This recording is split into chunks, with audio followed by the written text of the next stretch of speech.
एक बार की बात है, एक गांव में लूना नाम की बच्ची रहती थी। लूना को जंगल में घूमना और नई चीजें खोजना बहुत पसंद था।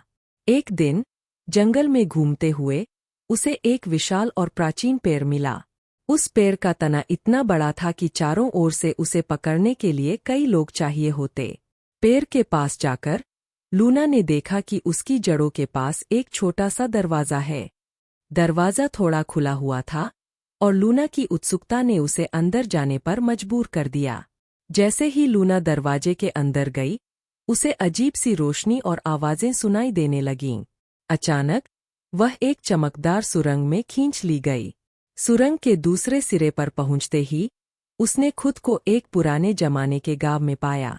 वहां के लोग पुराने समय के कपड़े पहने हुए थे और उनकी बोलचाल भी अलग थी।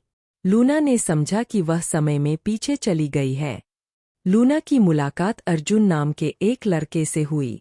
अर्जुन ने उसे बताया कि यह समय यात्रा करने वाला पेड़ है और अगर वह वापस जाना चाहती है तो उसे सूरज ढलने से पहले उस पेड़ के पास वापस जाना होगा।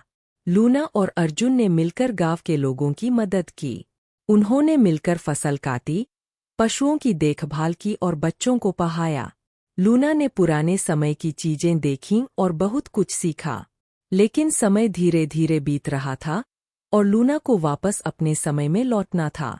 अर्जुन ने उसे समय यात्रा करने वाले पेड़ तक पहुंचने में मदद की और लूना ने उसे अलविदा कहा। जैसे ही लूना पेड़ के अंदर गई, वह फिर से चमकदार सुरंग में खींच ली गई और अपने समय में वापस आ गई। अब लूना के पास एक अनोखी कहानी थी जिसे वह सबको सुनाती थी। उसने अपने दोस्तों को उस पेड़ के बारे में बताया जिसने उसे समय में पीछे ले जाकर अद्भुत अनुभव दिए थे।